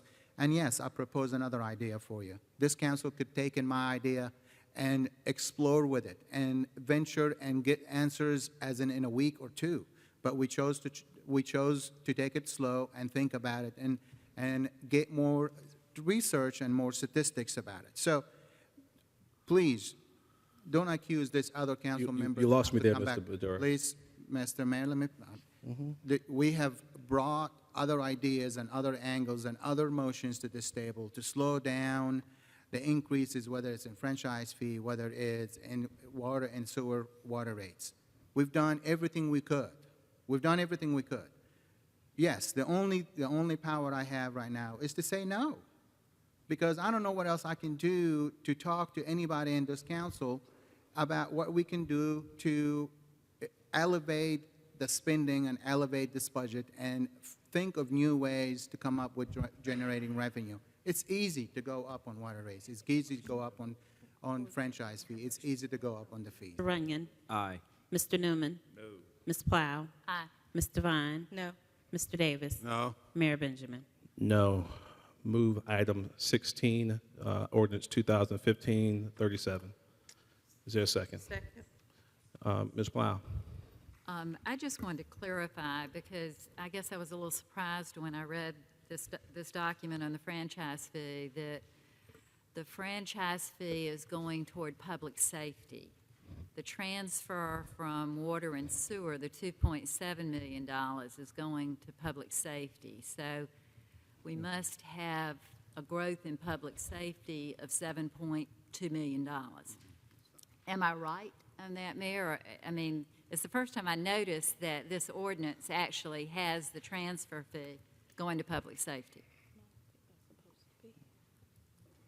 Yeah, I'm actually not sure what you're referencing, Ms. Plow. It's in the document. Okay. It's in the ordinance. That was the discussion with the council at the time that we discussed the budget with you multiple times. Yeah, actually, it was a very specific recommendation. But in any event, as it relates to the transfers from the water and sewer fund to meet the needs of the general fund budget, we're going to take that up annually as we see fit. All right. But Mayor, I don't recall us ever discussing that the franchise fee would go to public safety. Actually, the recommendation from staff specifically stated that, Ms. Plow. I'm sorry, I've never read it until I read this ordinance, and I never saw it, so. That was, But so we have a growth. it was the case. Can I just clarify? We have a growth in public safety then that's $7.2 million. That's why we're having to use the franchise fee and the transfer from water and sewer for public safety. Am I correct? Well, the original budget proposal that staff brought utilizing the franchise fee, because the concept was that everybody, it's spreading the burden more than just for in-city residents and for public safety needs at the time. Yes, ma'am. I mean, the growth, because this council approved increases in funding our officers, incentivizing the educational requirements, incentivizing their pay. I don't see the growth, the number. I'm sorry? I don't see public safety in your budget or our budget now growing by $7.2 million. Well, again, it grew based off us utilizing a franchise fee approach. The amendment that came later with the water and sewer transfer, also for public safety, added to that percentage of where you're getting your 7%. But I would say that there are several federal requirements that are coming online with the Busby Street property, the evidence room, the evidence facility on Bluff Road that we are funding, I mean, there's a multitude of public safety type expenditures that will occur over the next year that, again, I think there's a multitude of reasons that would justify for public safety expenditures. I'm just for clarity, just a yes or no, the $7.2 million is going to fund the growth in public safety? Yes. That's all I need. Move the previous question, clerk call the roll. Mr. Badura? Mr. Runyon? No. Mr. Newman? Aye. Ms. Plow? No. Ms. Devine? Aye. Mr. Davis? Aye. Mayor Benjamin? Aye. Item 17, I move approval. Second. Seconded by Mr. Newman. Discussion, Ms. Plow? Again, just a point of clarity, this includes the CIP for the general fund. It does, acknowledging that this council has to make some decisions as we discussed It today. sets aside an amount for that. Is that what we're doing? I just want to be clear that we're voting on the CIP as well. Yes. And will there be a separate ordinance at what point to deal with parking and stormwater? We've had this discussion in the past as well. I mean, my understanding is that parking and storm is included. Are we bringing back separate ordinances on parking and storm? No. Yeah, it's always included all of our, As part of this vote on the general fund? it's the budget for the city, so it includes all of the funds. Okay, so it's stormwater and parking and all the CIPs that relate to that. Thank you. Yes, yes, ma'am. So a vote against this item is a vote against all those items. Yes, sir. Move the previous question. I'm sorry, did you want to? And then I have a separate notion, but I was just going to say that my comment on this is I am going to support this budget. I will say, and I shared with the city manager, that I have a concern about reducing the millage just because of what the state regulations have on our ability to raise millage when necessary. I think it's dangerous to reduce it. However, I do understand the mayor's point about that, but that point was raised at our public hearing, and I thought that was a very good point to make. But I do understand that we are asking a lot of our citizens, and so I will support it, but I just think that we need to make sure we're cognizant.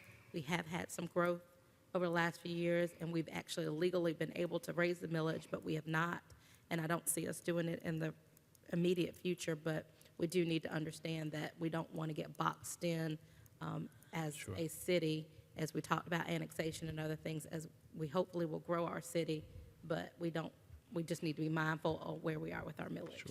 Move. I wanted on that point to just be really clear with Ms. Plow's questions earlier about growth and public safety. I mean, to that point, noble or not on the part of this council, no, you have not raised taxes in 10 years. You have not dealt with the millage that you could have tapped into. As you've stated, you're reducing it this year. So again, when the council this past year, and thankfully you did that, recognized as Chief Holbrook came on board and we were looking at increasing our force and public safety measures, and we brought to you the recommendation to do that within budget, acknowledging over this next budget cycle and the following that we would have to live up to that expectation and pay for those services. That is why, without there having been a millage increase, the staff did propose the franchise fee as part of our original SOFR public safety. So just want to be really clear on how that came about. Move the previous question. Mr. Badura? Mr. Runyon? No. Mr. Newman? Aye. Ms. Plow? No. Ms. Devine? Aye. Mr. Davis? Aye. Mayor Benjamin? Aye. I will say to my colleague to my left that probably going to push for a tax decrease next year too. So we'll have that discussion. Maybe lose that one in the 4-3 vote. Who knows? So- Well, maybe it won't be along rich lines at that point. No. Can I add another issue? I am. We're growing, and we're growing, I think, rather aggressively and excited about it. I think every chance we get an opportunity, we need to reduce taxes on our taxpayers. I'm going to support it. No, I said decrease. Decrease. Most definitely. Decrease. Ms. Devine. I just wanted to raise, I know that during our work session, we talked about the various expenditures that we have, and that we are to look at them for next week, but we have our esteemed Richland County Public Defender with us. This is the second or third time I think he's come with us. And so I wanted to raise that funding request before our next meeting so that they don't have to come back. We've had several conversations regarding, again, public safety and the way we're growing and the needs that we have with our newly established homeless court, as well as, other things in municipal court. And we have historically funded the solicitor's office. We've not contributed any funds to the public defender's office, although they have been in city court. And so, Doug, you're going to have to help me. I don't remember the amount. Or Missy may have that with her. The requested amount? The requested amount. Yes, ma'am. It was on your list that we gave you earlier today. That's what I was looking but at. I don't have the list in front of me. I'm looking at the list. That's what I was looking. I couldn't. How much is it? Oh, I'm sorry. They're on the list from our external groups. My apologies. 100. The request for the 100,000. It's 100. 100,000. And I was just asking, understanding that when Ms. Knox came in, she did some restructuring. There might have been some leeway. At my understanding that there may be some money in her current year's budget, the 14-15 budget. If we went ahead and approved it before July 1, I wanted to explore that. Yes, ma'am. My only caution about doing that is it's not recurring funds. Right, So, we understand that, and I've explained that to them. I think as we just had that discussion regarding public safety needs and our growth of public safety, hopefully in years to come, we will look at that and we'll have time to budget it for it. So what I'm asking is that we do that allocation out of the one time, and then next year, early enough in the budget, we are looking at it as well as our, in conjunction with our other public safety needs.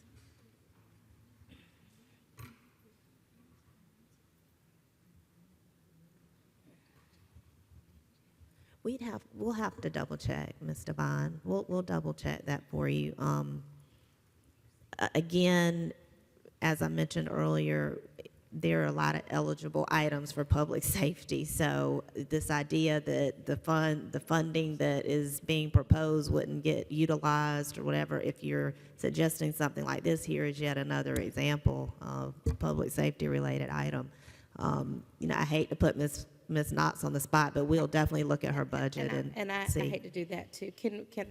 I would just move that that the city manager, Ms. Knox, look to an allocation up to $100,000, and then you can come back and report to us next week on where that would be in 2 weeks, at our next meeting. Yes, ma'am. But that at least they can plan, and they're having meetings. We have a meeting tomorrow on the homeless court, so I think that would be helpful to know that. Okay. So I would make that motion. 100,000 to the public defender. Second the motion.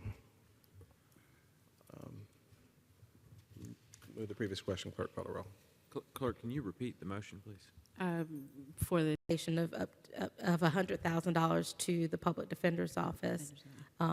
It's for Ms. Wilson and Ms. Knox to come back to us with the identified source.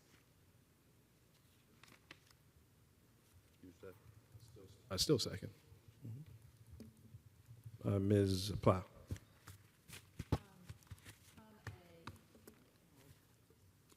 From a procedural question, I guess is what I have. That item is not on our agenda. Are we asking for staff to come back with a recommendation, or are we trying to vote on the allocation of dollars?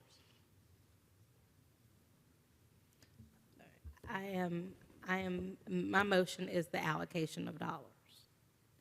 And can And we they do come that back. with the item not being on our agenda? We can bring it back in 2 weeks. What I would ask is that we put it first on our 2 o'clock agenda, or whatever time, and so that Mr. Strickland, Mr.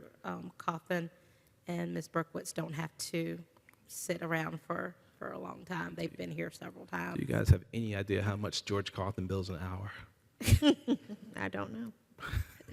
So I would ask that, I would withdraw my motion, thank but I ask that it be on the 16th agenda, but it be first up Yes, ma'am. Yes, ma'am. on our work session agenda. All right. Thank you. We have, I'm sorry, we voted, yeah.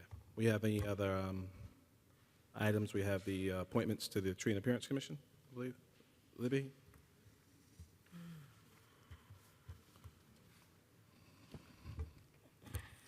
Yeah, they're requesting that one person be appointed to replace an individual on this committee. Who's that? It's in the memo that Libby gave me. It is. I don't recall seeing it. Hang on a minute, Sam, I got it here. Libby, usually the Tree and Appearance Commission, as we discussed earlier, makes a recommendation to us that we then look at. So has there been a They recommendation? did. Yeah. It's a, Was that Ms. Hogue? did you give me only copy? What was the name? Yeah, Presley Hogue Ms. is who Hogue? they Ms. Hogue? recommended. Yeah. Mhm. I would move approval of the appointment of Presley Hogue. Second. Move the previous question, clerk call the roll. Aye. Mr. Runyon. Aye. Mr. Newman. Aye. Ms. Pyle. Aye. Ms. Devine. Aye. Mr. Davis. Aye. Mayor Benjamin. Aye.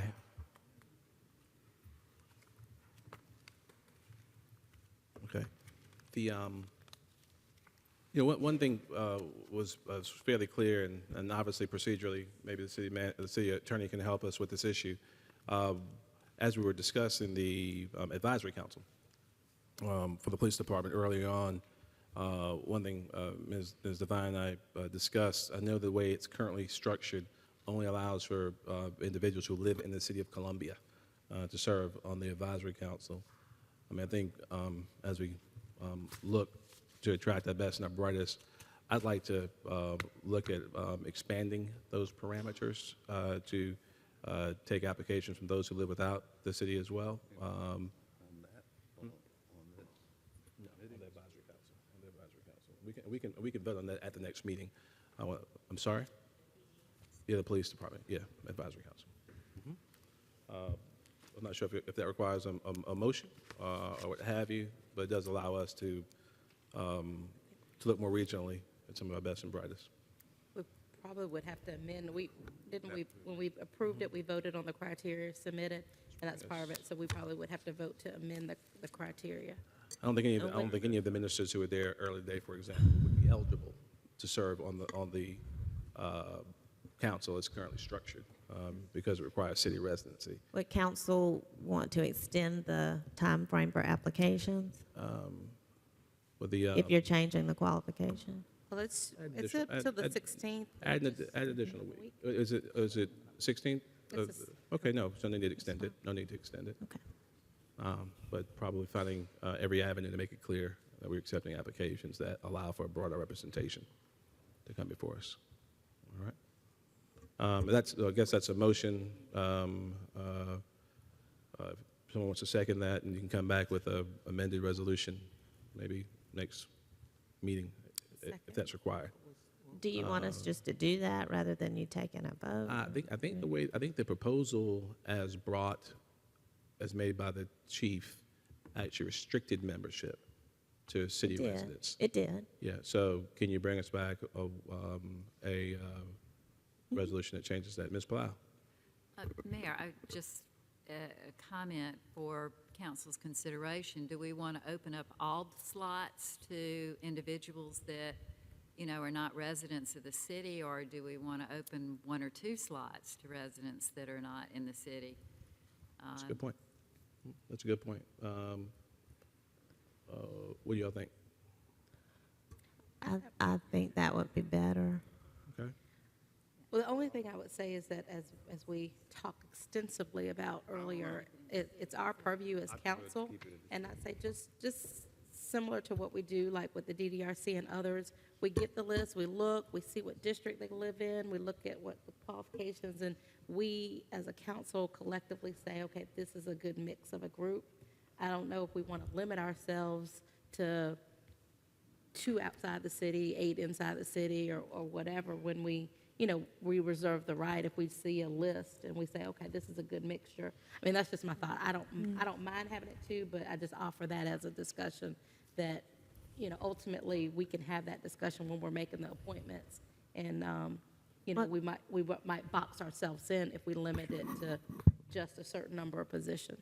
I'd certainly love to get the chief's insight on this too. I know folks being in city, residents looking at items that have occurred in our city and that sort of thing. I don't think he would, necessarily have any strong opinions otherwise, but I can certainly talk with him about it. He had his daughter's graduation tonight, so that's why he's not here, but.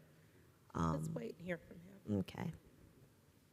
But I guess, for advertising purposes, maybe we should go ahead and advertise that applicants are not necessarily limited to city residents, so at least we would get the applications in the interim while we're consulting with the chief. I'd give great weight to the chief's recommendation too. But I think the approach of having mixed representation from the city and the county, we can hold 2 to 3 slots for those who live outside of the city, and I think we can go ahead and make that decision ourselves.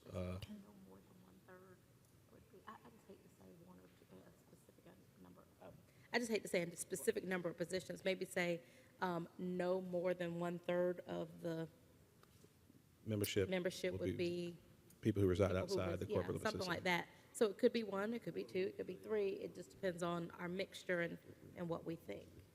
10 total, no more than 3. That's fine. That's a motion. It'd be good to get the chief's Applications are due. recommendations too, I The think. applications are due. No, we won't if we don't make a decision tonight, because if someone doesn't live in the city, they won't apply.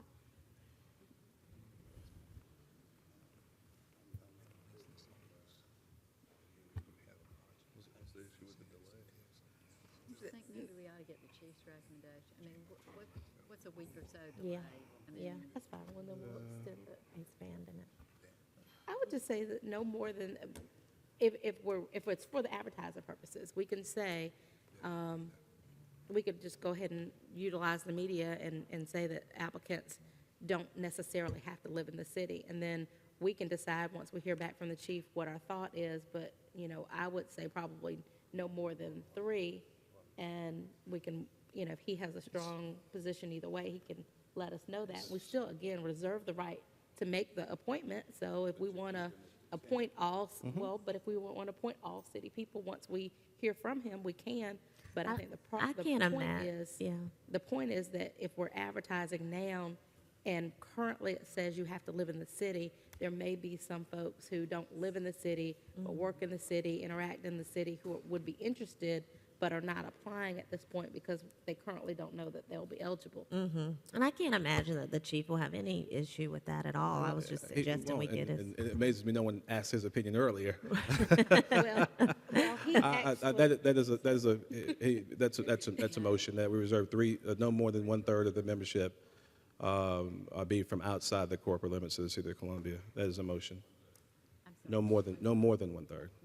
Yeah. Is there a second? Is there a second? All right, move the previous question. Clerk call the roll. Yes, ma'am. Are we going to extend the advertised I period? think we got 2 more full weeks. Let's go ahead and just proclaim the fact that we're accepting applications from outside the city as well. Yeah. Move the previous question. Clerk call the roll. Mr. Bedura. Aye. Mr. Runyon. Mr. Newman. Aye. Ms. Plow. Aye. Mr. Vine. Aye. Mr. Davis. Mayor Benjamin. Aye. All right, any other reports? Mayor?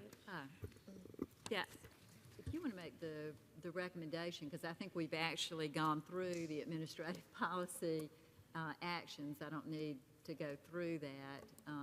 but there is a recommendation, number 25. Do you want me to do that? I'm trying to read, I don't remember the recommendation. It basically is recommending that the municipal judge evaluations that come to us on, we will meet on June 15th to try to put that framework together so that when we meet with city council and that material is presented, that it will hopefully expedite the process. Correct. Second. Just to let the administrative committee framework the judge's evaluations and bring it.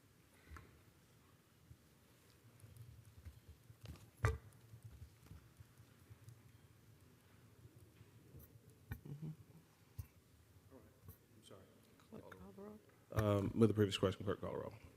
Mr. Badura. Aye. Mr. Runyon. Aye. Mr. Newman. Aye. Ms. Plow. Aye. Ms. Devine. Aye. Mr. Davis. Mayor Benjamin. Aye. Is there a non-debatable motion to adjourn? So, second. Second. With the previous question, clerk call the roll. Mr. Badura. Mr. Runyon. Mr. Newman. Ms. Plow. Ms. Devine. Mr. Aye. Davis. Mayor Benjamin. Thank you. Okay.